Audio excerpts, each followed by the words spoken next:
Hey, salut les baroudeurs. Je vous fais une revue de sac. Voilà, ça faisait un moment que je voulais la faire. Donc ce sera en deux parties. Une première partie où je déballe le sac et puis une deuxième partie où je donne quelques explications sur le choix de cette configuration. Donc,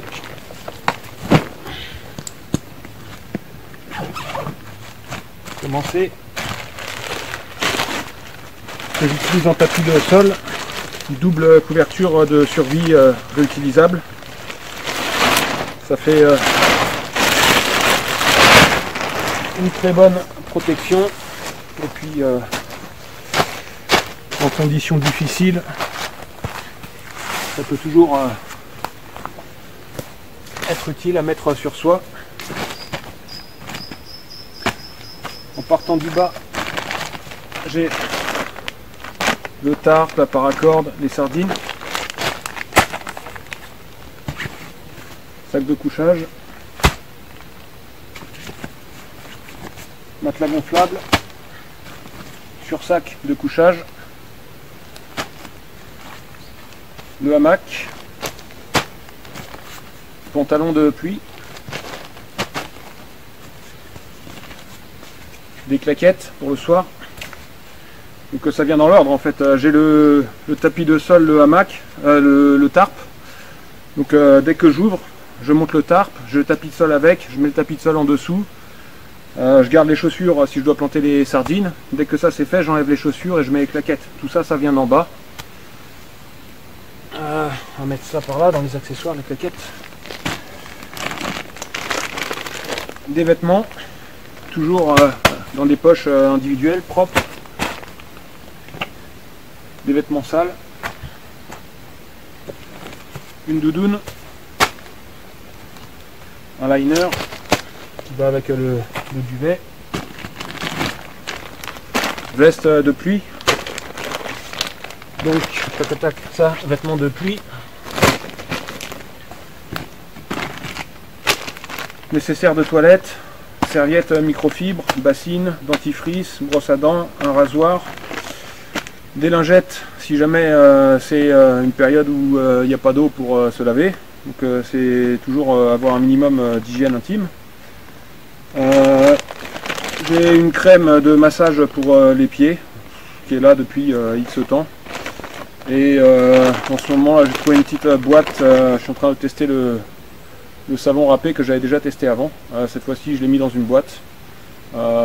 Voilà, ça fera l'objet d'une autre vidéo, une mise à jour de la première vidéo sur le savon râpé.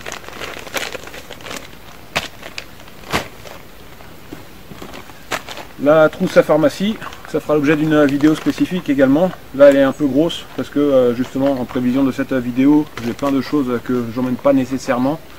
Donc là elle est quasiment au grand complet. Le gaz. Bon, du coup je sors tout par le bas. Ça... À la fin de la vidéo, je vous ferai la vidéo chargement du sac. Comme ça vous aurez les choses dans l'ordre pour l'organisation. La flotte évidemment. Donc là c'est une poche Sawyer sur laquelle j'ai mis un tuyau. La nourriture. La popote. Et voilà pour le compartiment principal. En haut, on a toujours une poche étanche. Là, j'ai une carte générale. Donc en général, je prends une carte, ça peut être un 100 000 ou comme ça, vraiment de la région, en cas de secours. Une boussole, les pièces de monnaie, voilà, un billet, les papiers, les clés.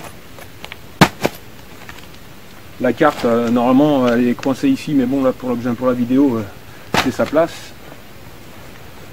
Panneau solaire et powerbank, autonomie énergétique. Un bœuf. Une casquette avec un rabat, là, il y a une fermeture éclair et puis un rabat pour protéger la nuque. Truc respirant. Et crème solaire. Les poches de côté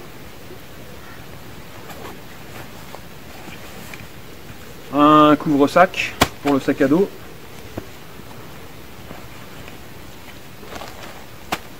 Le couteau, une lampe frontale et du PQ ou des mouchoirs. En principe dans un plastique, là j'ai paumé mon truc là, mais toujours non, un ziploc carré comme ça, et les boîtes de mouchoirs en cube. Vous achetez une boîte quand vous êtes en train de marcher, vous achetez ça dans une épicerie, vous virez la boîte en carton, vous prenez ça, ça rentre pile poil dans un ziploc carré, et ça vous fait des grands des mouchoirs carrés qui sont pas trop épais, qui se dégradent bien avec l'humidité et la pluie, et donc ça convient parfaitement autant papier toilette qu'en mouchoir. L'autre poche, là c'est la flotte, donc j'ai une vache à eau 4 litres et des filtres à eau. Donc là, encore en prévision de vidéo, je me trimballe les deux Sawyer, le Sawyer mini et puis le squeeze. En principe, un seul, j'ai pas mal de trucs en double ou en trop là. Et ah ben voilà, non, c'est parce qu'elle est presque vide, elle a été planquée. Donc voilà, c'est ça qu'il faut vous trimballer. Ça, c'est des, vous voyez là, un ziploc carré. Ça, c'est des mouchoirs qu'on trouve en boîte en carton. Ça, ceux-là, c'est des rectangulaires, juste à plier en deux. Quand il y a un bon paquet, là, vous arrivez à en faire rentrer une cinquantaine, donc avec une boîte de 100, en tassant bien. C'est un peu dur les 100, mais vous gardez une partie que vous utilisez rapidement, et puis ça, c'est rempli au taquet, vous en avez pour un bon bout de temps.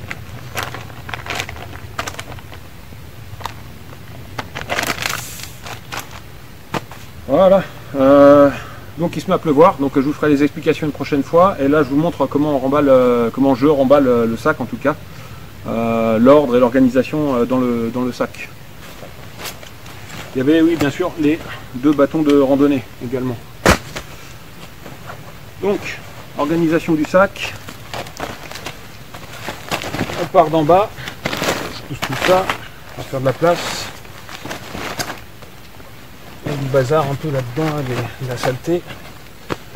C'est très simple. Tous les rouleaux, donc sur sac, matelas gonflable, pantalon de pluie. Ça me permet d'y accéder malgré tout assez rapidement par la poche d'en bas au pantalon de pluie, qu'on n'utilise pas tous les jours, sauf en période de pluie.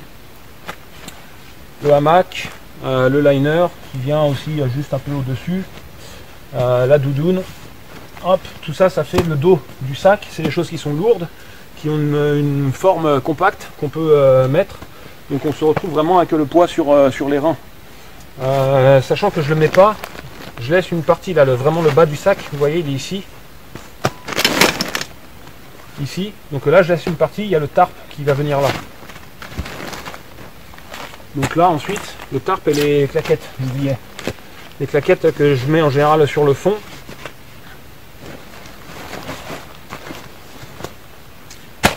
Là, il y a le tarp. Ensuite, je rentre le duvet juste au-dessus. Une fois que ça c'est fait, je remets en principe le tapis de sol. Donc là, le tapis de sol, il va rester pour la fin. Donc là, on peut fermer le bas. Et on va passer au chargement par le dessus.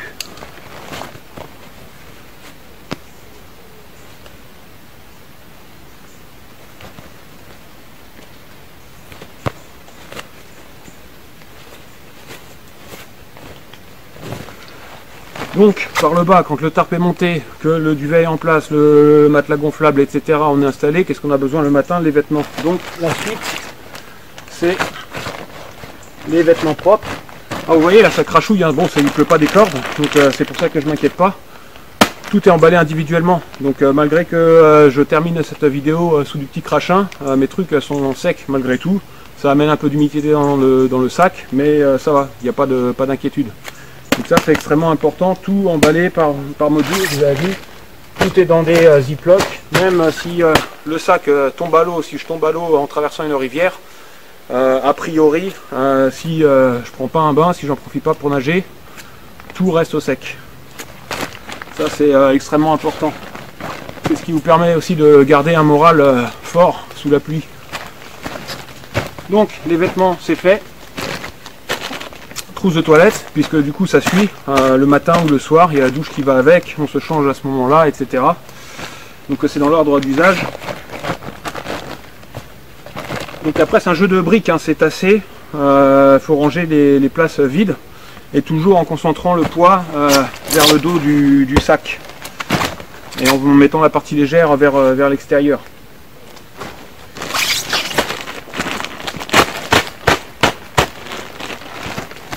Ensuite, moi je mets ça, la veste de pluie, celle-ci je la mets sur l'extérieur, et à la verticale, elle vient à la fois donner sa forme au sac, et ça me permet aussi bien de l'attraper par en bas que par le dessus. Donc ensuite là il me reste en fait, voilà, on est comme ça, il me reste une grande place ici. Alors ça c'est, il y a une organisation à voir. Il y a une bêtise que je lis partout sur internet, c'est de mettre la poche à eau ici. D'ailleurs ils mettent une poche ici que moi j'ai décousue. Si vous faites de la vraie marche en autonomie, c'est une grosse bêtise parce que tout simplement vous ne trouvez pas forcément, en général si on arrive à trouver de l'eau tous les jours, mais ça peut arriver que vous n'ayez pas d'eau pendant 2-3 jours. Si vous avez 2 litres, même 2 litres d'eau ici, vous buvez la journée, vous faites une soupe le soir, etc. Ça se comprime et puis il y a tout qui commence à se balader dans le sac. C'est vraiment plus difficile à organiser comme ça. Et on a les vivres qui sont extrêmement lourds. Donc sur la partie haute du dos, ici, on met la bouffe. Ce qui vous permet, accessoirement, dès que vous ouvrez votre sac, d'y accéder facilement au niveau du dos, par le haut. Vous avez les premiers 5 ou 10 cm où vous pouvez accéder à la nourriture. Et donc ensuite, vous avez dans le centre du sac, au niveau du dos, ici, la popote qui vient se ranger selon la dimension de votre popote et de votre sac, qui vient se ranger soit à la verticale ou à plat. D'un côté, la bouteille de gaz de l'autre, et j'oubliais la pharmacie avant la bouteille de gaz ou à côté de la bouteille de gaz selon les dimensions de tout ça. Et donc là vous voyez l'intérieur, on a un truc vraiment, c'est organisé, c'est à plat, il n'y a pas de souci. Là j'ai un espace qui est plat, le poids est réparti partout, les charges lourdes contre le dos, les vêtements de pluie, le pantalon accessible depuis le bas, la veste accessible autant depuis le bas que le haut, la nourriture accessible depuis le haut. Et donc ensuite là c'est à ce moment là qu'on met la flotte et qu'on met au niveau des omoplates ou un peu plus bas. Ça reste selon j'oubliais de ranger ça au passage, qui va servir à caler. Le linge sale, ça sert toujours à caler les trous, à redonner un peu de forme au sac, etc. Faut pas il n'a pas de place spécifique. Donc, tac, tac, c'est ok. Voilà, chargement de la poche principale. Alors vous voyez là en plus là, je vous fais le rangement nickel parce qu'avec l'accumulation c'était pas super rangé. Là en vous faisant un rangement nickel pour la vidéo, j'ai gagné en place, c'est incroyable. Mon sac tout est retassé, etc. Donc là sur un côté le filtre à eau, parce que quand vous êtes en train de marcher vous faites l'eau comme ça, vous n'avez pas à déballer votre sac, vous ouvrez la poche du côté, vous prenez le filtre, vous faites l'eau. Vous avez votre poche à eau qui est accessible depuis le dessus, rapidement. Et vous avez la vache à eau également pour prendre l'eau pour la douche le soir et si vous faites une soupe, etc. Donc vous avez la vache à eau et le filtre à eau. Tout ça, ça va ensemble. C'est la gestion de l'eau. Et de l'autre côté, le couvre-sac à dos pour la pluie.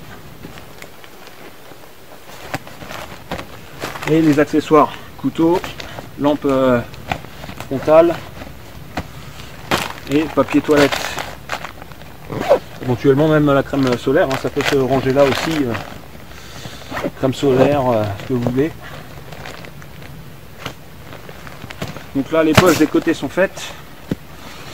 On rabat. Sur cette poche là, moi je sais jamais trop quoi mettre. Là c'est le pump bag qui me permet de gonfler le matelas gonflable. Hop, c'est tout ce que j'y mets.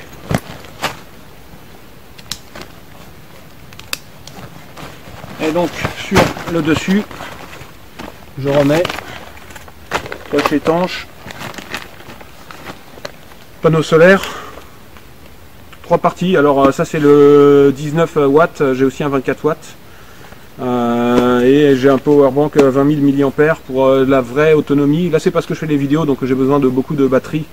Powerbank 10 000 mAh avec le 19 watts est un peu juste. Moi je recommande, si vous cherchez vraiment à être véritablement en autonomie sans avoir à vous rattraper sur les prises électriques d'un café de temps à autre, je vous recommande la taille supérieure que j'ai aussi, avec, c'est-à-dire il y a juste un panneau en plus et qui fait 24 watts et avec une batterie 10 000 ou 20 000 mAh. Là vous pouvez alimenter smartphone, GPS, etc. Il n'y a aucun souci. Et passer une semaine de nuages et de pluie, vous arrivez à passer le cap sans être à court. Donc ça va sur le dessus. Casquette et bœuf également.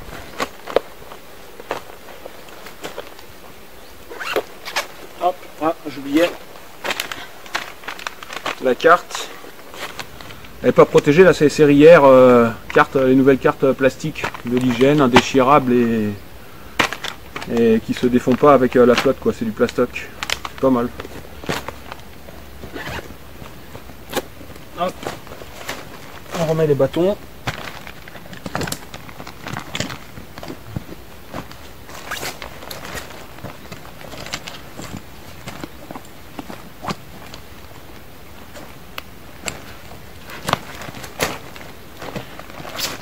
Voilà.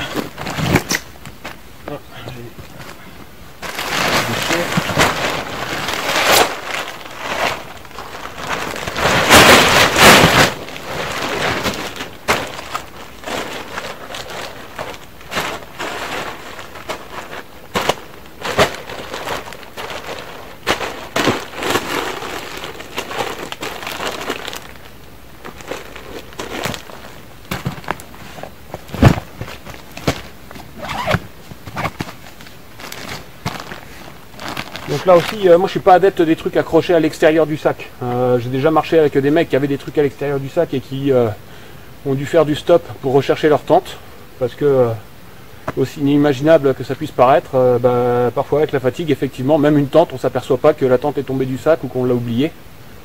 Donc je suis plutôt adepte de tout mettre à l'intérieur, d'avoir un grand sac avec une grande capacité et de tout mettre à l'intérieur. L'une des raisons aussi pour lesquelles le tarp est forcément en bas et sous le sac de couchage, c'est que s'il pleut toute la nuit, que votre tarp est mouillé, vous l'essorez un peu le matin, mais il y a encore de l'eau. Et donc ça évite d'avoir des écoulements sur les affaires à l'intérieur. Si jamais il y a de l'eau qui vient à s'écouler, ça s'écoule dans le bas du sac. Et puis sachant que s'il y a du beau temps dans la journée, le midi on peut s'arrêter, étendre le tarp, le faire sécher, ça permet d'alléger le sac aussi. Ça c'est important parce qu'il y a une bonne quantité d'eau, ça paraît pas, mais vous pouvez vous promener 500 grammes de plus sans problème.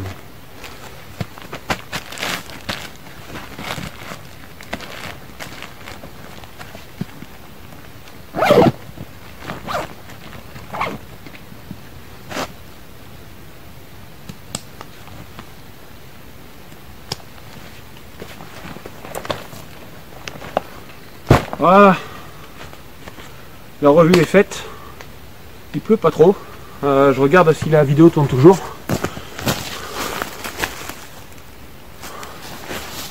Ça tourne toujours, super. Je vais vous reprendre un peu plus près, avoir une vidéo un peu plus qu'on se sente un peu plus près, et je vais vous faire vous donner un peu les explications sur le choix de la configuration et des différentes possibilités. Alors, la configuration de ce sac, donc évidemment c'est un sac qui est pensé pour avoir une autonomie maximum, donc au point de vue énergétique, avec le panneau solaire, le power bank, au point de vue de l'eau, donc filtre à eau, vache à eau, donc une capacité de transport d'eau assez élevé, puisque j'ai 4 litres avec la vache à eau, plus 2 litres avec la poche Sawyer, donc ce qui me fait 6 litres. Donc voilà, ça permet de tenir 3 jours par exemple, si je prends pas des douches abondantes, etc., ou que je prends la douche au point d'eau, etc. Voilà, ça permet quand même une bonne autonomie en eau. Une grande polyvalence pour les points de bivouac, avec le hamac qui me permet de dormir dans des pentes ou sur des sols accidentés, ou bien au-dessus des broussailles, etc. Et puis le tarp, voilà, qui me permet aussi de dormir au sol, et puis dans des configurations diverses. Donc c'est vraiment un sac qui est pensé pour un maximum d'autonomie et de polyvalence, pour faire vraiment du tout-terrain et toute saison. Là en fait il y aurait juste le sac de couchage à changer et passer sur un sac hiver, ou éventuellement rajouter un kilt qui puisse servir d'underkilt sur le hamac en été ou à la mi-saison par exemple, et qu'on puisse ajouter par-dessus le sac de couchage en hiver en dormant au sol, et ça permettrait de véritablement chercher des températures beaucoup plus basses et d'avoir un poids relativement correct. Malgré tout c'est un sac assez lourd, hein, comme vous voyez, c'est pas toujours les solutions les plus légères. Il y a des true hikers qui marchent avec des sacs de 5 kg, même moins. Je crois qu'il y en a un qui était j'ai vu quelqu'un avec un sac de 2,5 kg, quelque chose comme ça, hors eau et nourriture, hors vivre, et qui a traversé la France comme ça. Donc il y en a vraiment qui font dans l'ultralight. Après l'expérience ne trompe pas, ça marche pas en tout terrain et à toute saison. Donc mon sac est vraiment pensé dans cette optique là, et j'ai différentes configurations. Je pourrais aussi bien me passer du hamac par exemple, selon les terrains. C'est vrai que le hamac, on peut très bien marcher plusieurs milliers de kilomètres sans avoir besoin d'un hamac, ou en tout cas en trouvant moyen de faire 100.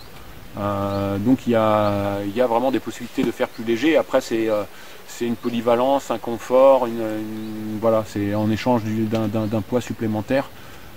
Sachant que ce hamac est tout de même au poids minimum à 300 grammes, donc dans l'univers des hamacs c'est quelque chose qui est quand même assez qui est plutôt pas mal, parce que même des hamacs vendus sur des sites ultralight, donc hamacs entre guillemets ultralight, sont finalement quasiment au même poids et pour des dimensions et une résistance moindre. En tout cas à la date où moi j'ai fait les comparaisons, celui-ci qui n'est pas vendu comme un produit ultralight était plus intéressant.